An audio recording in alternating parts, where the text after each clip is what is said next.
Assalamualaikum warahmatullahi wabarakatuh. Perkenalkan, nama saya Gara Gunawan. Saya dari Fakultas Ilmu Politik dan Ilmu Sosial. Di sini saya akan membahas tentang kepemimpinan politik kaderisasi.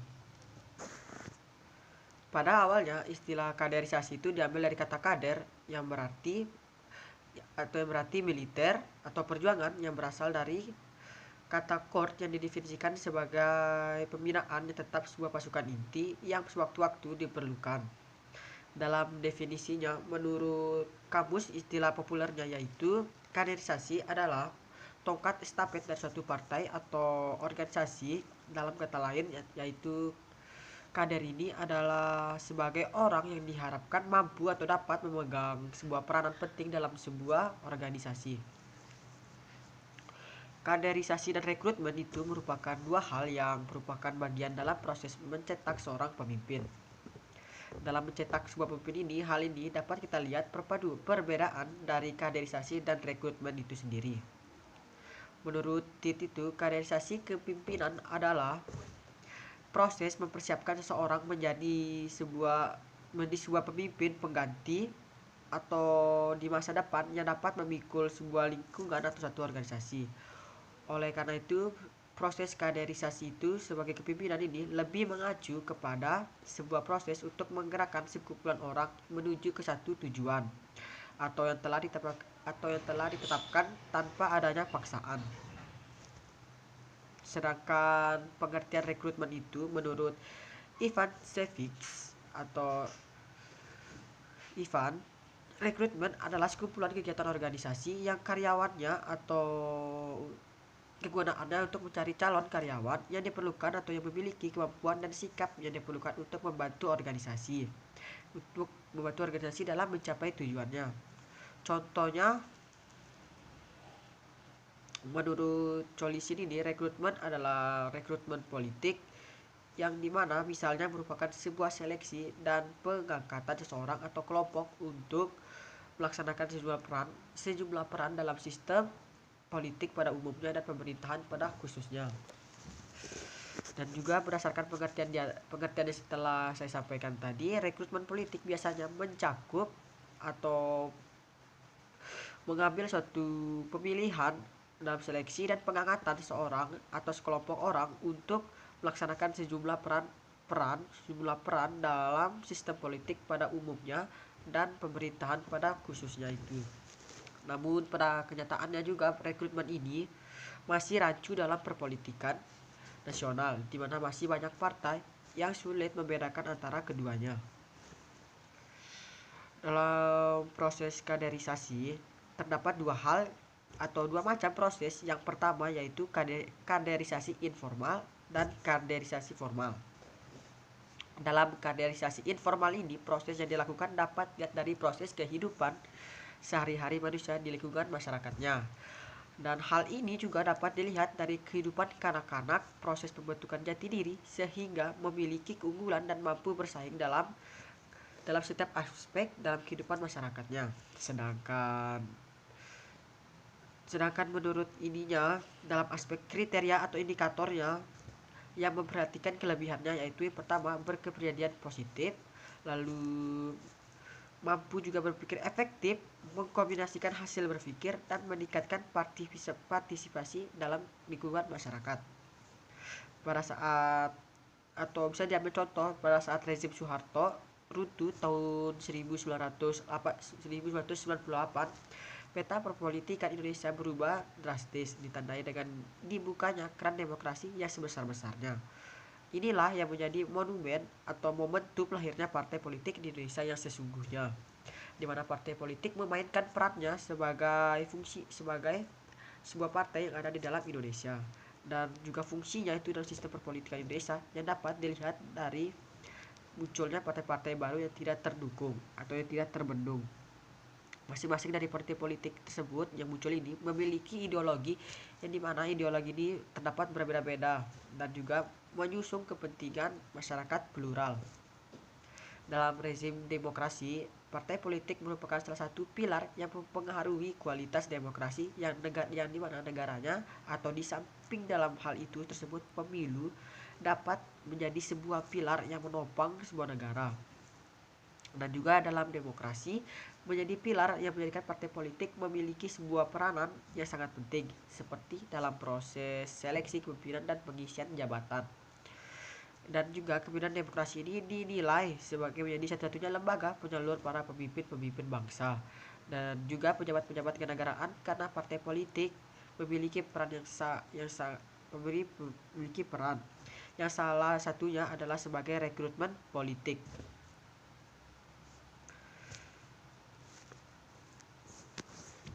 Lalu di dalam kepimpinan politik kaderisasi ini juga terdapat permasalahan yang dimana permasalahan kaderisasi ini pada partai politik tersebut yang jadi pada fungsi-fungsi partai politik sebagai representasi rakyat dalam menyampaikan aspirasi dan tuntutannya terhadap pemerintahan atau penguasa di dalam sebuah negara jadi terbilang masih lemah, sehingga menimbulkan sebuah polemik ketidakpercayaan masyarakat terhadap terhadap terhadap pemimpinnya sendiri. Jadi performa partai politik yang demikian krusialnya itu menyebabkan melemahkan sebuah peran dan fungsinya sebagai lembaga organisasi dari dalam negara. Jadi lemahnya performa partai politik tersebut seperti rendahnya kualitas pola rekrutmen dan mekanisme kaderisasi ini dalam tubuh partai politik justru dapat tumbuh dan berkembang pesat dalam menguatnya politik kekerabatan dan juga pencalegan kader secara instan. Menurut Direktur Eksekutif Poltreking Institute, kaderisasi karena tidak sehat. Jadi saluran kaderisasi ini mengganggu ritme kaderisasi, jadi sehingga kaderisasi tersebut tidak sehat. Dan karena demokrasi berbasis pada masyarakat, jadi parpol juga harus jelas kerjanya dalam perekrutmen politik. Jadi pada dasarnya itu pola rekrutmen dan mekanisme kaderisasi meliputi segala aktivitas partai dari mulai penerimaan anggota, pembinaan kualitas kadernya, dan juga sampai dengan penempatan atau penguasaan kader-kader partai dalam jabatan-jabatan strategisnya itu. Hal tersebut diilustrasikan sebagai sebuah tanda atau sebagai sebuah contoh seperti berikut ini. Jadi kader yang merupakan hasil dari pengiderisasian tersebut yang diperoleh karena adanya rekrutmen politik, kader di dalam suatu parpol menentukan dari daya jual partai politiknya itu sendiri. Jadi dalam partai politik di dalam masyarakat ini, dari daya jual partai rekrutmen di dalam masyarakat, jika pola rekrutmen dan mekanisme kaderisasi baik akan menghasilkan kader yang berkualitas dan berkapabilitas pula. Begitupun juga sebaliknya. Dan jadi kualitasnya itu kader-kader yang ada dalam partai politik sangat dipengaruhi oleh pola rekrutmen dan mekanisme kaderisasi partai tersebut. Dan dapat dibayangkannya juga partai politik sebagai sumber pemimpin nasional atau tidak memiliki pola rekrutmen dan mekanisme memunculkan berbagai persoalan yang salah satunya ditunjukkan dengan adanya politik kekerabatan. Jadi tumbuh dan berkembangnya politik kekerabatan itu memunculkan sejumlah ketimpangan karena partai politik kekerabatan menutup akses bagi orang-orang yang memiliki sumber daya yang terbatas, dan juga politik kaderisasi ini juga mampu membuat hubungan yang sudah pastikan di calon tersebut dapat mengakumulasikan pengaruh atau kekayaan dan juga penguasaan wilayah. Jika suatu wilayah telah dikuasai oleh sekelompok elit, maka penguasaannya juga wilayah tersebut, maka dari segi sumber daya daerahnya yang dapat sumber daya tersebut segelintir elit, sehingga jalan kepentingannya pun tidak menutup kemungkinan hanyalah untuk kepentingan para elit, bukan untuk kebaikan bersama. Sehingga hampir seluruh posisi kepemimpinan strategis di provinsi tersebut ditangkapnya Gubernur Banten masa itu, seperti Ratu Atur Chosia. Baru terbongkar bahwa beberapa proyeknya itu ditujukan untuk memperkaya diri dan kerabatnya. Selain politik kekerabatan, juga banyak parpol yang mengusung calonnya untuk memproduksi posisi tersebut, untuk menduduki posisi tersebut. Jadi baik secara pusat maupun daerah atau dasar popularitasnya juga. Dan ketenaran seperti dimiliki artis, mereka yang diusung akan dapat meraup simpati dan suara masyarakat dalam pilkada tersebut. Jadi dalam pilgub maupun pileg, rekrutmen artis dalam pilkada dan pilgub maupun pilek juga ini secara instan tanpa melalui pola rekrutmen yang seharusnya dan tidak melalui mekanisme. Jadi kaderisasi yang berlaku mengartikan bahwa kaderisasi ini hal tersebut telah memotong mata rantai proses kaderisasi internal partai politik. Ini juga dapat menentukan atau menciptakan suatu kondisi ketidakadilan di dalam internal politik. Jadi di dalam internal politik ini, jika dibandingkan dengan artis yang mendapatkan hak istimewa untuk maju, fenomena ini merupakan lompatan besar dalam politik Indonesia sebagai wujud konsolidasi demokrasi, yaitu kecenderungan baru partai.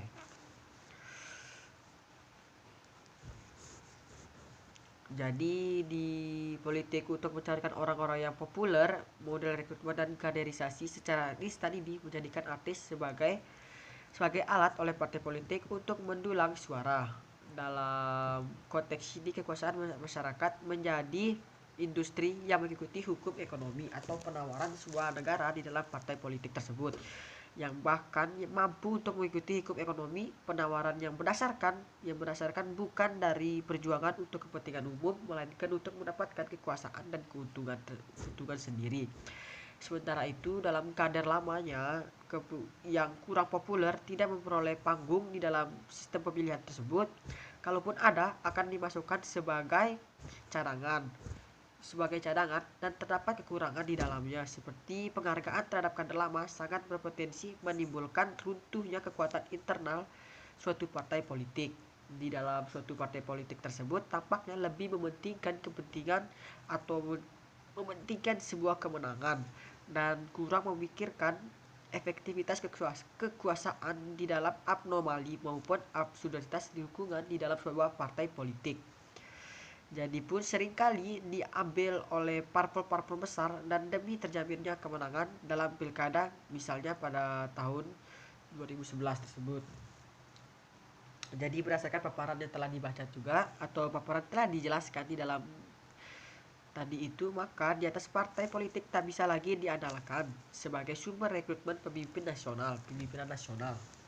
Jadi karena dalam menjalankannya partai politik tersebut, peran yang dijalankan dan fungsinya seperti rekrutmen politik dan dua struktur yang lemahnya partai politik tersebut dalam merekrutmen kepimpinan dalam sebuah pemimpin partai politik, maka dapat disimpulkan dari sekian kesalahan partai politik tersebut dalam menciptakan kader-kader dan pemimpin-pemimpin yang berkualitas, maka regulasi sistem pemilu dan kepartaian itu bahkan juga rezim yang berkuasa saat itu yang juga turut serta menyumbang lemahnya peran dan fungsi parpol yang sesungguhnya. Jadi mekanisme kaderisasi dalam suatu partai politik sangatlah penting, bukan hanya sebagai fundamentalitas dalam menjelaskan sebuah kepemimpinan daerah, kepemimpinan dalam sistem politik, rekrutmen dan kaderisasi. Jadi juga sangat penting sebab dalam era demokrasi saat ini partai politik menjadi salah satu pilar utama yang dimana karena peranannya itu sangat penting seperti dalam proses menjadi seleksi kepemimpinan nasional dan pengisian jabatan publik. Namun seringkali kenyataannya mayoritas partai